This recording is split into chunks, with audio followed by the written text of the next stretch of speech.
नमस्कार विद्यार्थी मित्रांनो, ओनली जी के अकॅडमी या एज्युकेशनल प्लॅटफॉर्मवर तुम्हा सर्वांचे स्वागत आहे। आजच्या व्हिडिओमध्ये आपण संपूर्ण आधुनिक महाराष्ट्राचा इतिहास यावर प्रश्न बघणार आहोत। जे पण विद्यार्थी पोलीस भरती व इतर सर्व सरळ सेवा परीक्षांचा अभ्यास करत आहेत त्या विद्यार्थ्यांसाठी आजचे प्रश्न हे महत्त्वाचे असणार आहेत। मित्रांनो, काळजीपूर्वक हे प्रश्न ऐका व लक्षात ठेवा। हे प्रश्न अतिशय महत्त्वाचे आणि रिपीट होणारे प्रश्न आहेत। तर चला सुरू करूयात। आपला प्रश्न पहिला आहे 1923 साली भारतीय हिंदू शुद्धी महासभा 1923 साली भारतीय हिंदू शुद्धी महासभा या संस्थेची स्थापना कोणी केली?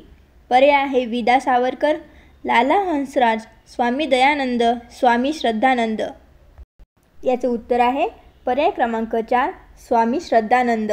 लक्षात ठेवा मित्रांनो, 1923 साली भारतीय हिंदू शुद्धी महासभा या संस्थेची स्थापना स्वामी श्रद्धानंद यांनी केली। प्रश्न क्रमांक 2 फिजी आणि केनिया देशातील भारतीय मजुरांच्या समस्यांवर कोणी आवाज उठवला?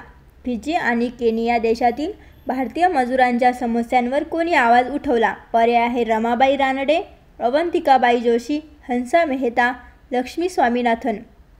उत्तर आहे पर्याय क्रमांक 1 रमाबाई रानडे। लक्षात ठेवा मित्रांनो, फिजी आणि केनिया देशातील भारतीय मजुरांच्या समस्यांवर रमाबाई रानडे यांनी आवाज उठवला। प्रश्न क्रमांक 3 17 जून 1948 ला घोषित करण्यात आलेला भाषावर प्रांत रचना आयोगाचे अध्यक्ष कोण होते?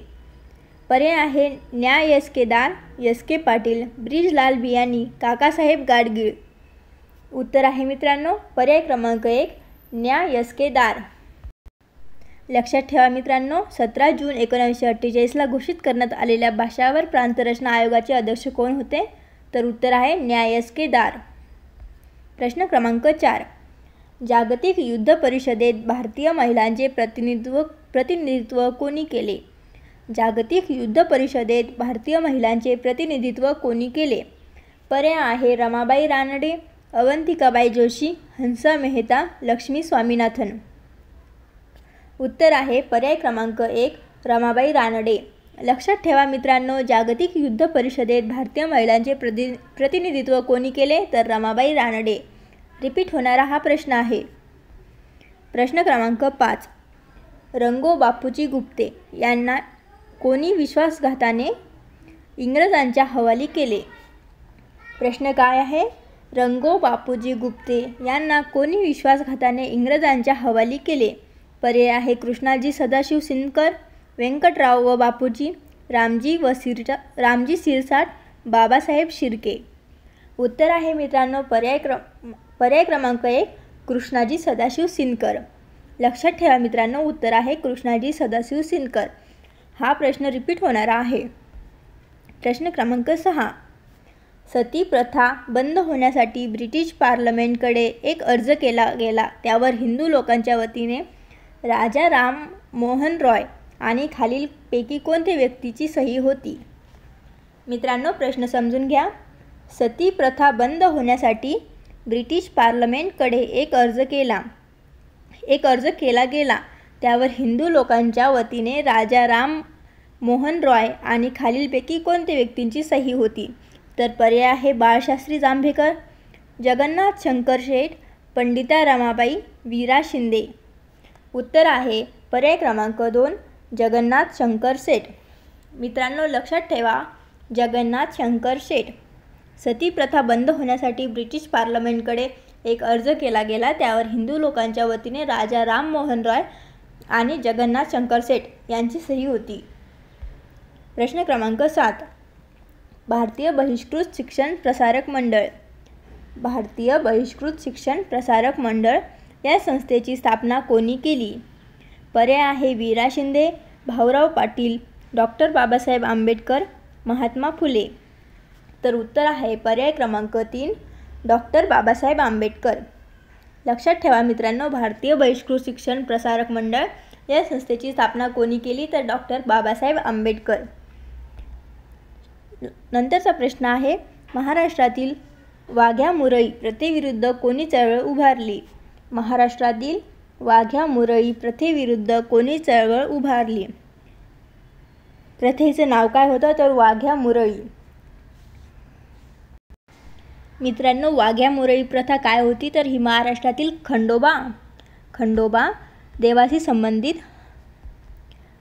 देवाशी संबंधित एक जुनी धार्मिक लोकपरंपरा होती, ज्यामध्ये नवस फेडण्यासाठी लोक आपल्या मुलांना देवाला अर्पण करत होती.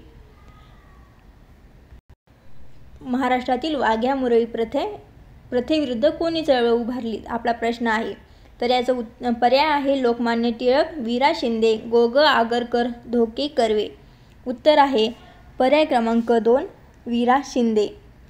मित्रांनो, तुम्हाला कळालं का की वाघ्या मुरळी ही प्रथा काय आहे? तर ही प्रथा म्हणजे खंडोबा देवताशी संबंधित एक जुनी धार्मिक लोकपरंपरा आहे, ज्या परंपरेचे नवस फेडण्यासाठी लोक आपल्या मुलांना देवाला अर्पण करत होते. तर बघूया आपला नंतरचा प्रश्न. डेक्कन एज्युकेशन सोसायटीने रिकामी जागा यांना आजीव सदस्यत्व बहाल केले. डेक्कन एज्युकेशन सोसायटीने डेक्कन एज्युकेशन सोसायटीने रिकामी जागा यांना आजीव सदस्यत्व बहाल केले. पर्याय आहे बाळशास्त्री जांभेकर, महात्मा गांधी, महात्मा फुले, धोके कर्वे. उत्तर आहे पर्याय क्रमांक 4 धोके कर्वे. डेक्कन एज्युकेशन सोसायटीने धोके कर्वे यांना आजीव सदस्यत्व बहाल केले. मित्रांनो, आजीव या शब्दाचा अर्थ काय आहे? आजीव या शब्दाचा अर्थ आहे आयुष्यभर. नेक्स्ट प्रश्न आहे लोकमान्य टिळकांशी संबंधित खालील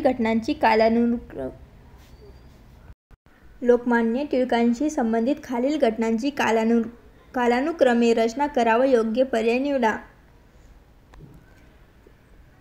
साराबाई मोहीम, गणेश उत्सव, होम रूल लीग, शिवाजी उत्सव.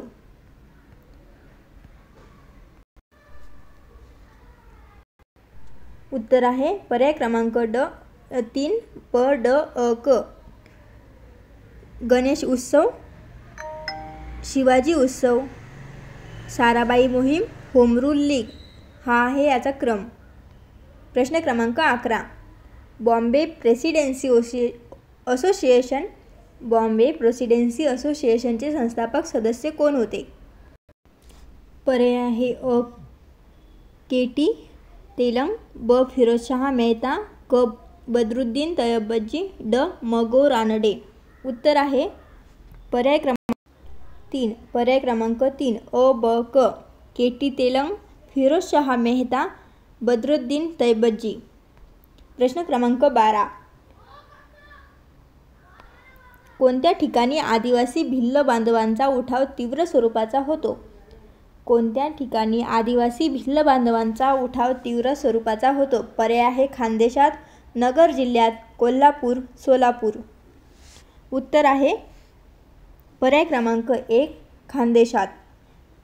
खानदेशात आदिवासी भिल्ल बांधवांचा उठाव तीव्र स्वरूपाचा होतो. प्रश्न क्रमांक 13. 1912 मध्ये पुण्यातील फर्ग्युसन कॉलेजमध्ये अस्पृश्य व ब्राह्मण यांच्या एकत्र सहभोजनाचा कार्यक्रम कोणी आयोजित केला होता? पर्याय आहे वीरा शिंदे, डॉक्टर बाबासाहेब आंबेडकर, धोके कर्वे, शाहू महाराज. उत्तर आहे पर्याय क्रमांक 1 वीरा शिंदे. 1912 मध्ये पुण्यातील फर्ग्युसन कॉलेजमध्ये अस्पृश्य व ब्राह्मण यांच्या एकत्र सहभोजनाचा कार्यक्रम वीरा शिंदे यांनी आयोजित केला होता. प्रश्न क्रमांक 14.